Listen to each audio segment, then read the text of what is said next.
Bencana besar yang terjadi di Israel membuat Benjamin Netanyahu mulai menyerah. Sang Perdana Menteri kini nggak malu-malu meminta bantuan ke negara Timur Tengah maupun Eropa. Namun para pemimpin dari kedua benua tersebut menolak tegas untuk membantu Israel. Sebut saja Yunani dan Siprus yang ogah menurunkan bantuan personel pemadam kebakaran. Sementara Israel justru dihadapkan masalah baru karena Amerika Serikat kini semakin mesra dengan Iran. Bagaimanakah tanggapan dari pemimpin dunia terhadap bencana Israel? Api yang sudah mulai padam. Bencana kebakaran mengerikan Israel perlahan mulai padam dan sudah bisa diatasi. Hanya saja negeri Zionis harus kehilangan sekitar 3.000 lahan kawasan hutan yang hangus terbakar. Gak cuma kehilangan kawasan hutan strategis, Israel juga mengalami kerugian hingga 4 triliun rupiah. Bukannya bersyukur, Benjamin Netanyahu justru masih terlihat angkuh. Perdana Menteri Israel ini menuduh kebakaran ini disebabkan karena kelakuan warga Palestina. Netanyahu menyebut warga negeri para nabi dengan sengaja membakar lahan yang buat api berkobar. Dirinya bahkan menyebut kalau rakyat Palestina yang menjadi dalang dari peristiwa tersebut. Kami telah menahan 18 warga Palestina saat ini yang dicurigai melakukan pembakaran. Salah satunya tertangkap basah saat melakukannya, ucap Netanyahu. Namun tuduhan Netanyahu ini nyatanya hanya sebuah kebencian belaka. Pasalnya 15 orang yang ditangkap justru nggak terbukti melakukan kesalahan. Gak heran rakyat Israel marah besar dan turun ke jalan menuntut Netanyahu. Sebab Perdana Menteri 75 tahun tersebut dianggap telah bermain-main dengan simpati warga negeri susu. Ditambah lagi mereka mendesak Netanyahu segera mundur dari kursi Perdana Menteri. Bantuan yang ditolak negara Timur Tengah. Meski kebakaran sudah mulai padam, Israel nyatanya masih membutuhkan bantuan dari negara lain.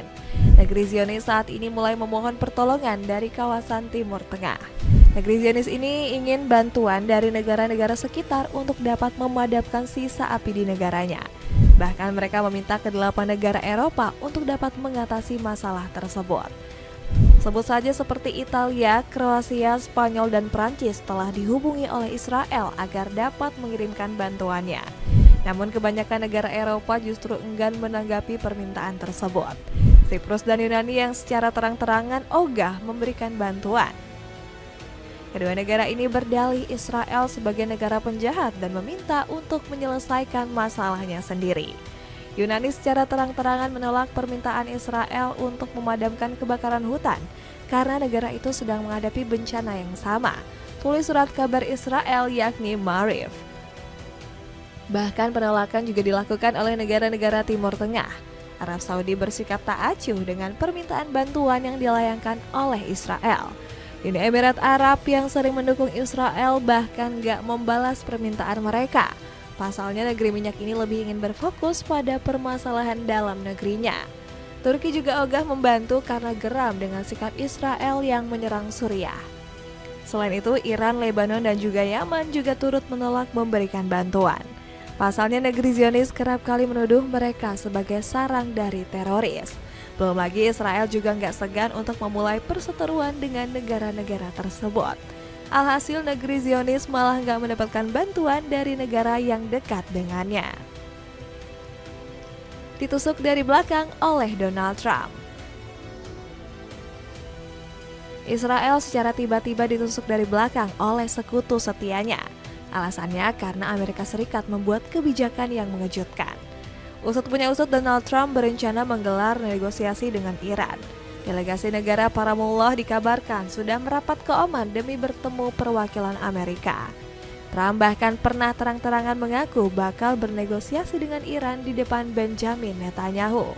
Mengenai situasi Iran, saya pikir kami melakukannya dengan sangat baik.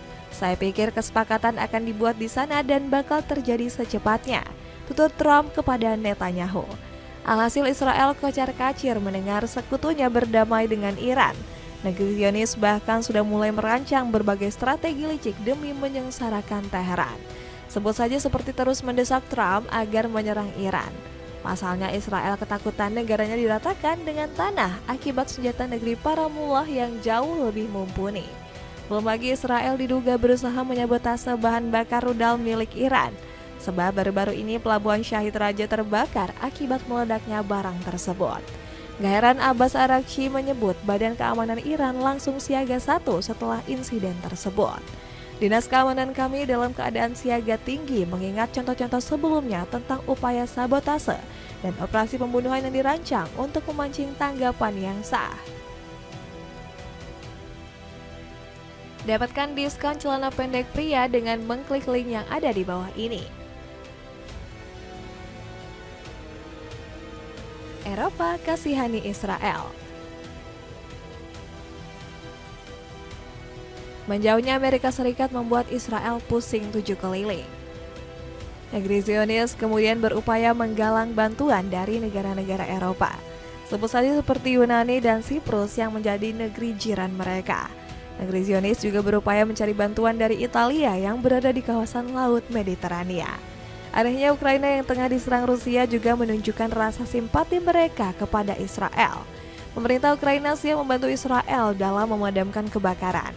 Kami akan mengirim perlengkapan yang diperlukan untuk meredam amukan si jago merah, bunyi pernyataan Andriy Sybiha di X.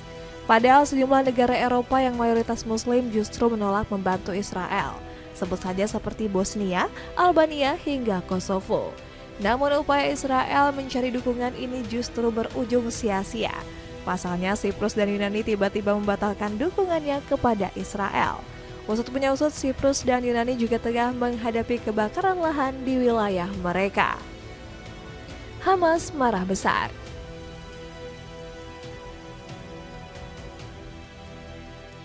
Tuduhan Israel yang menyebut warga Palestina menjadi dalang kebakaran langsung buat Hamas naik darah.